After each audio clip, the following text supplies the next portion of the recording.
할렐루야. 오늘도 좋은 날 되시길 축복합니다. 우리 앞에 분과 축복하겠습니다. 인사합시다. 오늘도 좋은 날 되시기를 축복합니다. 좋습니다. 좋습니다. 민수기 27장에 왔습니다. 1절 말씀입니다. 참 누구 하나를 이야기할 때는 현손까지 가네요. 저는 누구의 현손인지 사실 모릅니다. 이름을 몰라요. 할아버지까지만 알고 증조부, 고조부 이름을 모르는데 성경은 뿌리를 거기까지 올라가요. 늘 이렇게 이야기합니다. 므낫세부터 시작해서 길라, 헤벨, 슬로브핫까지. 그래서 슬로브핫의 딸들 이야기를 하는 겁니다. 이게 계속 이렇게 배를 이어 내려가는데요. 우리의 문화에서는 배가 끊어진 거죠. 우리 문화는 남자가 배를 이는다고 이제 뭐 그것도 다 바뀌었어. 요즘은 아버지 성 따라하고 어머니 성 따라하는 분도 있고 그걸 선택하는 거죠. 그 다음에 아버지 어머니의 성을 동시에 따는 사람들이 있죠. 저 같은 경우는 아내는 김가고 저는 주가니까 이현이가지고 주김이현 이상합니다. 김주희가 그렇게 양성을 다 따는 것도 있습니다.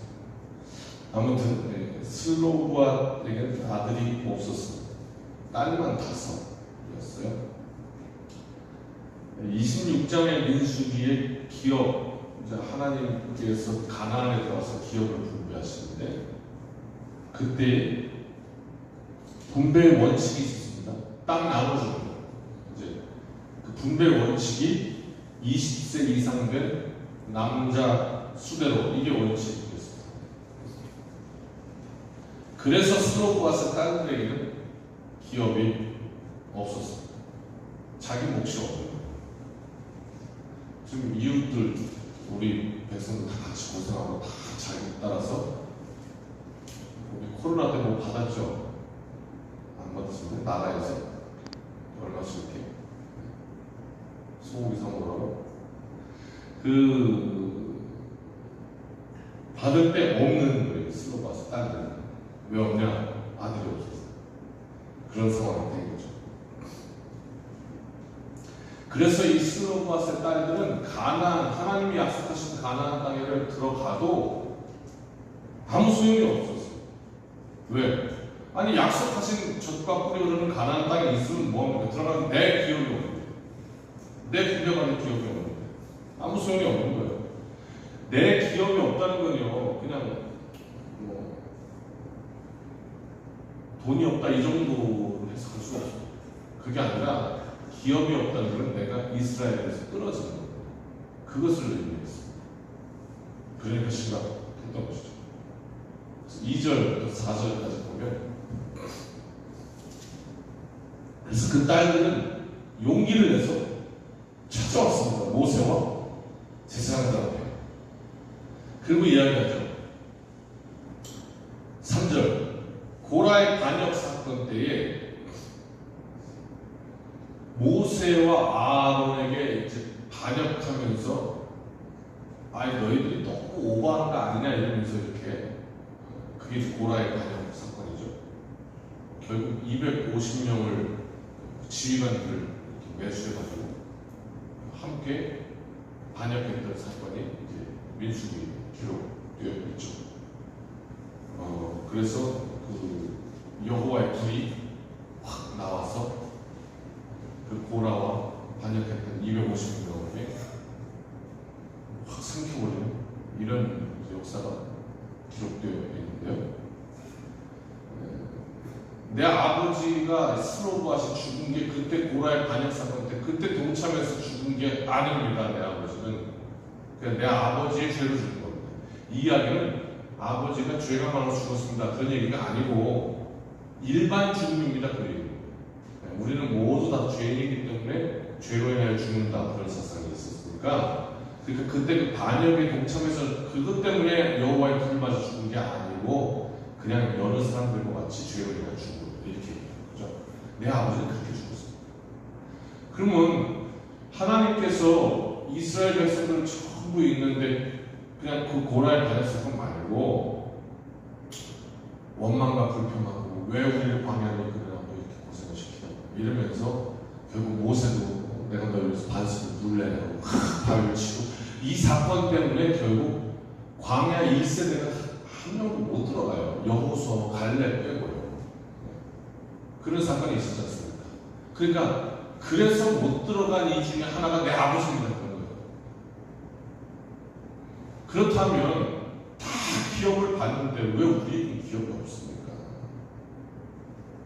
왜 우리는 이스라엘로부터 끊어져야 합니까? 이렇게 호소하고 나와요.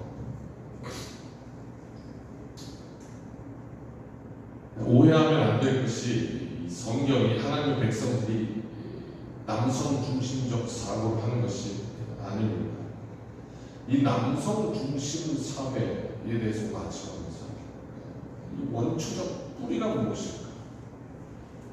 인류 역사에 있잖아요. 뭐 원시 시대로 가면 뭐 이렇게 애초부터 남성 중심의 사회가 계속되었습니다. 아마 인류 역사상 지금의 시대만큼 이 여성에 대한 관심이 높아진 시대가 없으리라 생각합니다.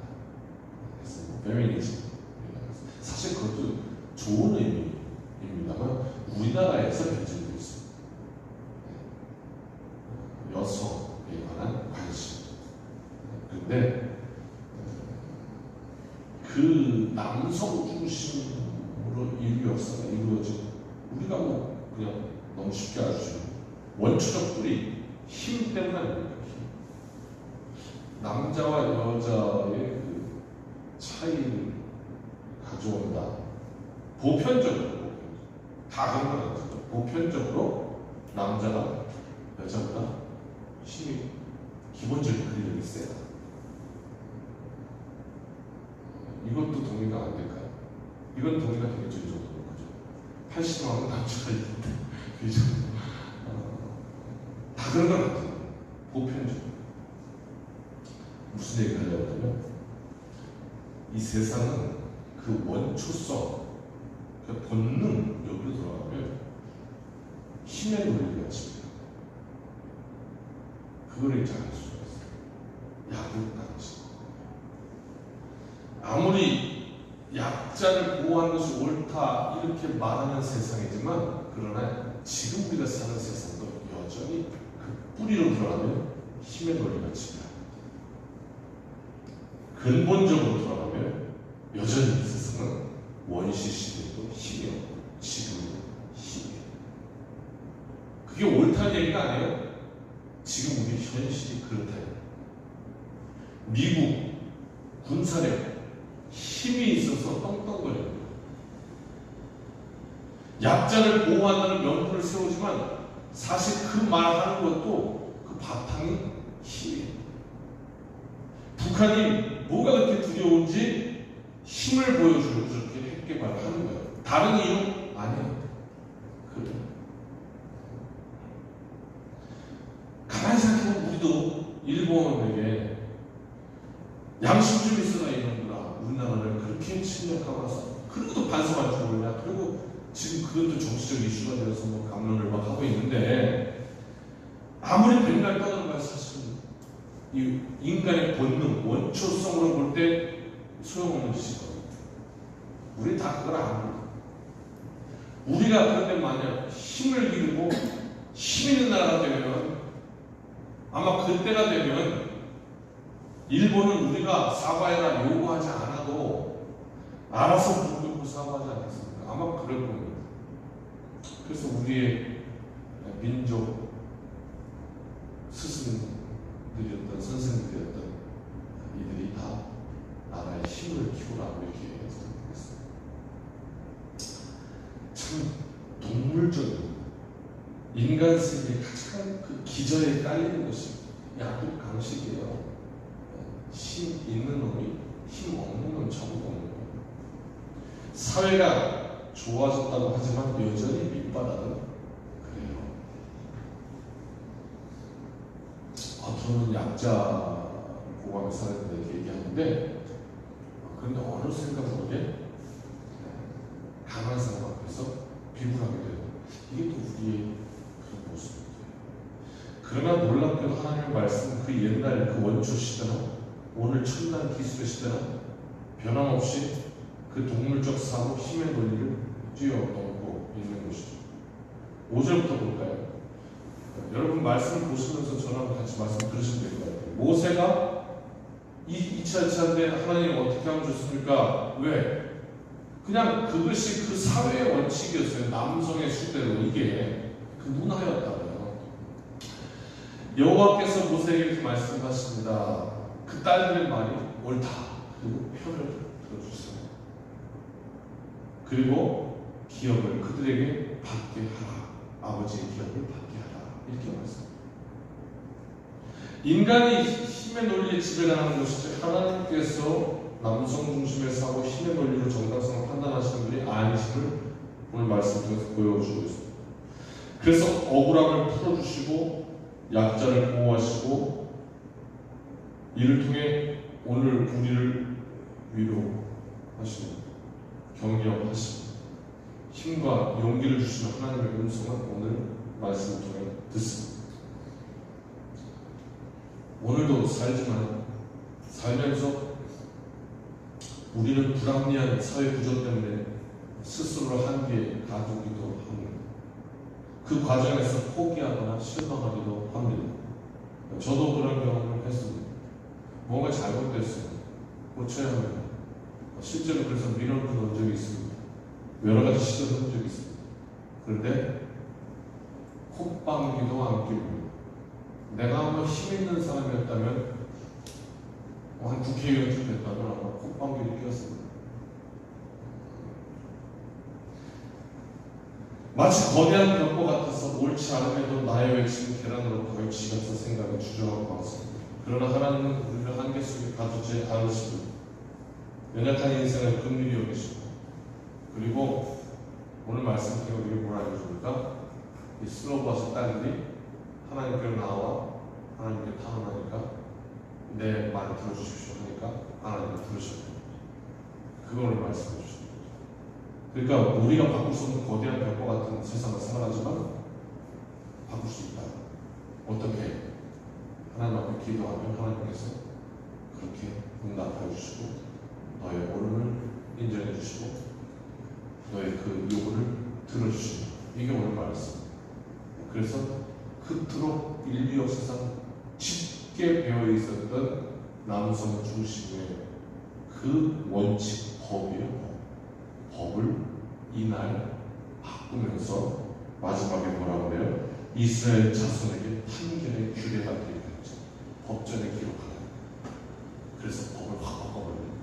이런 놀라운 역사의 현장을 보여줍니다. 우리의 소망이 되신 하나님, 오늘도 그 은혜를 구하고 그때 들으셔서 우리에게 능력 주셔서 승리하는 복된 날 되시길 주님의 이름으로 축원합니다.